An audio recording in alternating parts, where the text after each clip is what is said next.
Hello and welcome to this episode of the Security Journal America's Leaders in Security podcast series, produced in partnership with Hexagon. I'm your host, Victoria Hanscomb, and I'm the editor of Security Journal Americas. In this episode, I'm joined by Sunil Mudholkar, Vice President at Hexagon. So, Sunil, thank you so much for joining me on this podcast. How are you? I'm great, Victoria. Thank you for inviting me, and I appreciate being here today. It's lovely to be speaking with you. So before we get into our discussion today, it would be great for our audience to get to know you a little bit better. So would you mind just sharing a little bit of your background with us? Yeah, sure. So I'm located in the Boston area. I've been part of the Hexagon physical security team now for just about 2 years. It's been a pretty exciting journey since I've joined.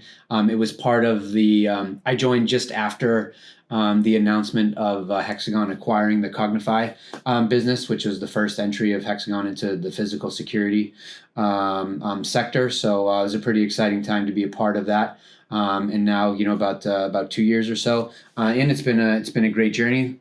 Physical security business is a pretty exciting place to be. There's a lot of growth going on right now. There's a lot of movement, and I spent maybe the last 15 years or so of my career in some sort of video and information technology field. So I was pretty excited to make this jump. Fantastic. Well, it's great to have you here. So let's get into the discussion. I just want to start by asking you what actually is LiDAR? That's what we're going to be talking about today. And how does that play a role in safety and security? So if you could just start us off on that, that would be great. Yeah, absolutely. So this is something that's pretty new in our physical security portfolio, and been there for about a year or so. But LiDAR, for a lot of people have heard of LiDAR probably as a word used around, as an acronym, heard about it used in different industries. But LiDAR stands for light detection and ranging, and the principle behind it is pretty simple. You've got a sensor. It's emitting laser pulses, and it measures the time that it takes for that pulse to go out and then return back. And in these sensors, you've got hundreds and hundreds of potentially hundreds of lasers in there. And what they do is, using this measurement process, they create very highly accurate 3D representations of the environment. And this is called a point cloud. So you can imagine, you sort of visualize it in your head. You've got this 3D model of all of these basically laser measurement points that are being used to define a shape, a 3D shape in particular. So unlike video, which provides a visual image only, LiDAR, because of the nature of it, provides very precise spatial data with extraordinary levels of accuracy. It's not dependent on lighting conditions, because lasers can, that's just the nature of laser as a technology. So it has some pretty cool advantages there. In the level of physical security, technology has become pretty essential, because you can do two things with it. One of them is you can obviously detect a perimeter. And so that's important. You want to know who's, entering and potentially exiting a facility. But the other thing that it can do, which is pretty neat, is it protects and tracks movement inside of the facility itself. So by nature of what LiDAR can do, you can determine the size, the speed. You can measure the trajectory of moving people or vehicles. And so it really ups the level of situational awareness that you can provide. So LiDAR, many people know LiDAR as in its use in autonomous vehicles. People have probably driven around and seen cars with crazy sensors and stuff like that mounted all over them that are being used to map streets and all sorts of stuff like that, whether it's the mapping cars or other things, or for self-driving autonomous vehicles that you see around. And now it's bringing that same type of revolution to safety and security applications. Fantastic. So thinking about its use, obviously within the context of security, how does LiDAR vision differ from more traditional video surveillance systems? Often when we think about security, people's minds jump to cameras. So how does LiDAR provide an alternative or an additional tool for security? Yeah, just going back to sort of what I was saying, right? We've become familiar with the use of LiDAR in a lot of other things, but it really didn't, I would say, find a home in physical security until maybe the last few years. And it's fundamentally different from traditional video surveillance because it provides, basically the exact geolocation of every detected object within an environment. So instead of just viewing an image, you can see precisely with precision, size, and speed in real 3D space. I joke with my kids when they see demos of what our products and how LiDAR is sort of used in physical security. It looks like a video game in its visual representation. It's extraordinarily graphic in its representation, and its ability to simulate what the entire 3D environment looks like is really fantastic. And so, if you didn't know otherwise, you'd look at this as, this is somebody playing a complicated video game when in fact, right, it's an entire 3D representation of your world using the LiDAR sensor. So it really gives you immediate context. You are sucked into the environment the minute that you see what it is visually representing. So whether it's a person, whether it's a vehicle, whether it's intruders that are present in a facility, exactly where they're moving. It's an extremely accurate and immersive environment that represents, what your physical security world may look like.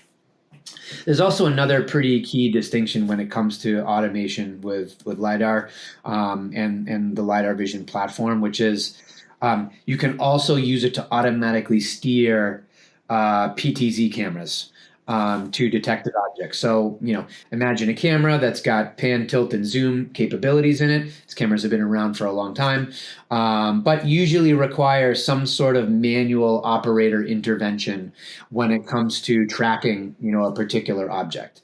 And so otherwise, right, the PTZ camera is sort of just another, camera in the facility. What really makes it special is the ability to change its focus, move it around, and follow a subject. Well, one of the things that you can do with LiDAR is coordinate the movement of the point cloud or the sensors that the LiDAR is detecting, and you can coordinate that with the PTZ camera so that as a LiDAR sensor is seeing movement of an object, it can send that information, precise geo coordinate information, over to a PTZ camera, and then that PTZ camera can automatically move and track that subject. So now you not only get the LiDAR vision sensor and the tracking of movement and motion of an object, you also now get the visual representation with a camera that goes along with it, and those things can be in sync, and that can all be done without requiring a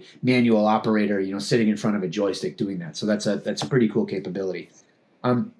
There's also one thing that's especially important, depending on where you are globally, which is the privacy aspect of things.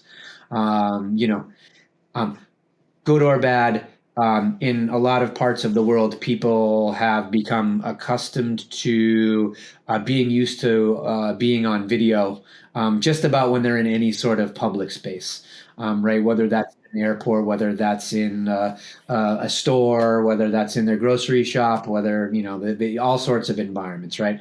And as part of that, privacy is extraordinarily important as part of the physical security story. So one of the advantages of LiDAR vision, it does not capture or store facial features or personally identifiable information. You are effectively a point cloud. You are an anonymous grouping of laser measurements in space. And that has a pretty unique capability of making you a very private citizen in terms of how that works. So from a compliance perspective, that makes it very different from video systems, which sort of inherently record a person's visual identity. So as we are seeing its use in big public spaces, big commercial spaces, LiDAR vision has that sense of both scale but also anonymity, which is pretty reassuring as a technology by nature. Yeah, absolutely. And are there any additional capabilities that LiDAR vision has, and how does that really make a real difference to end users that deploy LiDAR?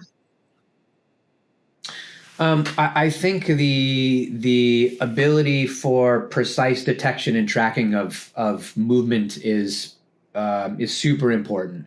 So whether it's size, speed, or direction of movement, those all give you context around the conversation, right?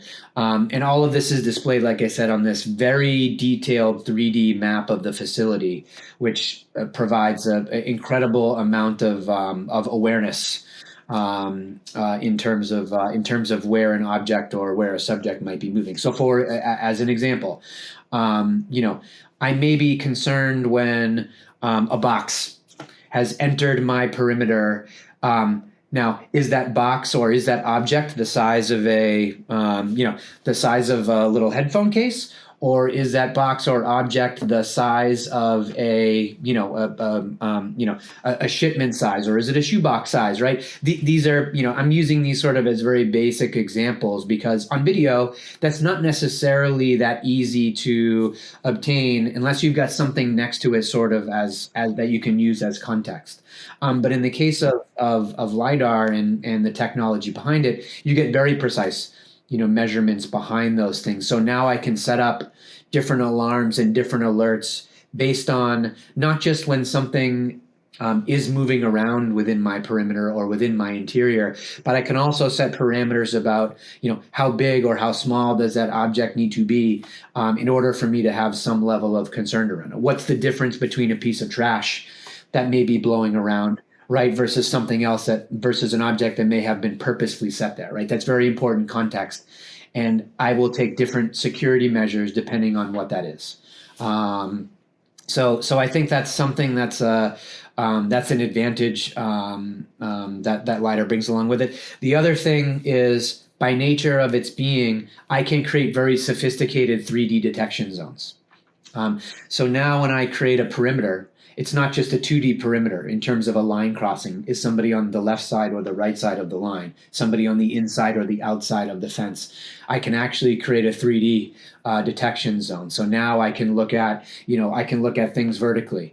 I can look at things volumetrically in a sense and say, you know what? It's not just when somebody crosses a line left or right. It's actually when somebody enters a box that I have drawn that is a 3D, that has the concept of 3D, which is a very nice advantage of something that you can do with LiDAR and LiDAR vision. You can create these pre-alarm areas, right? Okay, so yes, I want to know when somebody has crossed a perimeter and has gotten into this space. But I'd also like to know, has somebody gotten within a certain boundary even before that's the case? And that's my sort of pre-alarm condition. So, hey, you know what? I'm not sounding the alarm yet, but I do want to know now if somebody has entered this sort of volume of space before actually getting into my perimeter. And so I've got these full alarm zones, or I can create these delayed alarm zones for system disarming. This is especially important for corrections facilities and things where, I may have these certain areas may allow to have certain numbers of persons in there. Maybe it's a guard, maybe it's an administrator, but when that number of persons exceeds 1 or 2 people, now I'm entering this pre-alarm condition. So I've got some pretty cool and unique things that I can do. I mentioned the integration with the PDZ cameras already, but it just goes to show you that that's an example of how you can integrate LiDAR vision with existing sensors, existing cameras or visualization techniques today, but also other things. So I can integrate LiDAR vision with other perimeter detection systems, fence line monitoring, things like that, so that, again, when a sensor in somewhere else goes off, I can use the laser capabilities of LiDAR vision and the sensors to provide supporting details around that, right? Is that a human? Is that an animal? I can do object classification now based on those types of things. That's that's a pretty advanced layer of technology on top of what's already out there today. Absolutely. So clearly there are a lot of advantages to using LiDAR that maybe perhaps people hadn't necessarily thought of. And I wanted to kind of continue on that theme by asking, are there any misconceptions about what LiDAR and AI can or cannot do in the security sector? Yeah, I think one of the misconceptions, and it was legitimate in the beginning, was that LiDAR sensors and the infrastructure is extremely expensive. And just like anything else, right? I think LiDAR used to be considered very expensive because sensors were produced in small volumes. They were mostly used in automotive projects. And so, if you were to put a single LiDAR sensor, in a vehicle, the costs around doing that were quite high. But now that you're producing LiDAR sensors in much larger volume, and you're using them in scale beyond just sort of the initial purposes like the automotive industry, and you've got advances in production, prices of those sensors have come down significantly, which makes LiDAR and the technology and the sensors as a whole much more accessible for security applications. Very similar to what we saw in the camera space, where the first, the first digital cameras were quite expensive, and then through advances in supply chain, commodities of scale, the pricing of that comes down. LiDAR sensors have undergone very similar advancements from a manufacturing perspective, and so they've become much more accessible from a cost perspective. And so, if you look at the predominant use cases, at least that we have for LiDAR and our LiDAR Vision product today, power plants, transportation hubs, correctional facilities, those are. Imagine, right, large-scale power plants, large-scale transportation hubs, correctional facilities. They need hundreds of these sensors, and so that has helped drive the cost of these sensors down quite a bit. So another area, is I think around artificial intelligence. I think in the video space, AI is pretty mature. Training AI on video and images was one of the first use cases of AI, right? What can I detect in this image? What can I detect in this video? It was a very obvious application, but obviously useful, I think, application of AI. In LiDAR, it's pretty new, the use of AI, but it's advancing pretty quickly. So as an example, we're using it today to develop models that can better classify objects. So I've got this point cloud, which I referred to, sort of earlier in the podcast, as this kind of anonymous collection of measurements from the LiDAR sensors. We've developed some pretty complex software that allows you to distinguish now between a person, an animal, or a vehicle, even the types of animals. And so you can use that to reduce the unwanted alarms and noise in the system. I would say, this is a very new capability for us. But it's allowing us to provide similar applications in the LiDAR world for AI as what was done with video, years and years ago. And then finally, I think maybe one more misconception to address is the different areas of application of use.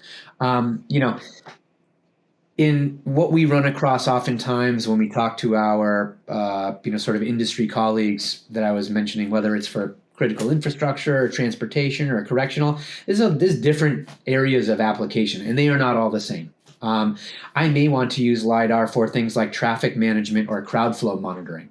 Are there people queuing up in areas where there shouldn't be? And again, because of its anonymity by nature, LiDAR itself is great at this because you can deploy these things in large facilities to measure crowds and things like that without having to worry about people's private information. So I think understanding that there are different applications for this and they are different than perimeter protection, I think is something that may not necessarily be a misconception, but certainly requires clarity in the market to understand. There's different use cases for these. What are you trying to do with it? Let's understand, the real business use case, and then we can figure out which models are fit. Yeah. Well, I suppose that educational aspect is exactly why we're having this conversation today, is to help others in the industry understand what is possible, what might not be. So for people in the industry who might be thinking about using LiDAR vision, what are some of the biggest challenges that organizations might then come across when they want to integrate LiDAR vision into their existing infrastructure? And also, how might they be able to overcome those challenges? Yeah. So I would say the first thing is really just understanding the technology. We touched on it a little bit here, but there's a lot of questions out there because of the traditional use of LiDAR, and so a lot of time we spent with people just sort of educating on what the solutions can look like and how it differs from how LiDAR has been used, sort of historically. The second is really it's all about planning and visualization. So correct placement of sensors alongside where your cameras might be is critical. So understanding and being able to use some tools that we offer for the visualization of what your facility or what a space looks like when you take video and LiDAR vision, being able to model that and really understand and take you through sort of what a walkthrough of that project is going to look like, I think is important. And then lastly is really infrastructure. LiDAR is a very data intensive technology, so it requires a pretty reliable network environment. So we work with customers a lot of times ahead of time to make sure that that infrastructure is ready. You're generating a lot of data with these lasers. These point clouds, generate a lot of network traffic, network usage, and having that preparation in place to make sure you've got a smooth integration that sits alongside their video and any other security technologies that they use. And thinking now about the broad range of uses that LiDAR could be used in. This could be applied to campuses, to correctional facilities and retail, and each one of those sectors will have its own unique requirements. So how does LiDAR, can it be applied to all of these different sectors and fit individual needs?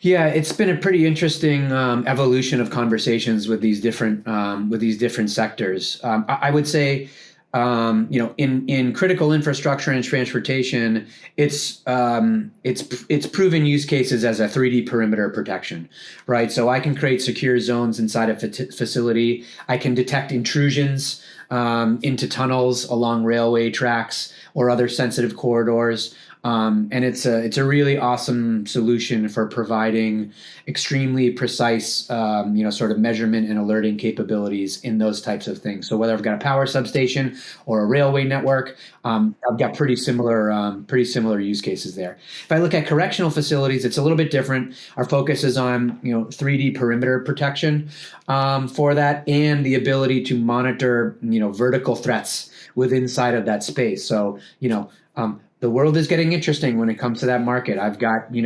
unauthorized, airborne vehicles coming in. I've got, drones bringing contraband in, in ways people never thought before. I've got, people in the facility passing objects and passing things between zones that isn't supposed to happen. So very same technology, different use cases to what you want to know and what you want to understand about what's going on inside that. And then finally, I would say, maybe also retail is a very interesting use case as well, an area that we've spent a lot of time and sort of expertise because it's not just about safety there, it's actually about operational efficiency. So I can create these flexible detection zones, I can protect entrances, I can protect stock areas where I may have hundreds of thousands or millions of dollars worth of valuable inventory, and I can help reduce the need for extensive guard services or provide better oversight towards customer and sort of staff flows. So different use case, applying the same technology, but trying to provide a different, business value sort of on top of it as to what retail needs. Yeah, absolutely. And I think, it's clear that there are such a wide range of benefits, and it's not even necessarily just security related, as you say. It's has far-reaching business benefits as well. So, well, thank you so much, Sunil. It's been really fascinating to speak with you. Unfortunately, that is all we have time for on this episode. But thank you so much for joining me today. No, thank you, Victoria, and I appreciate the time, and thanks for the audience that hopefully listens.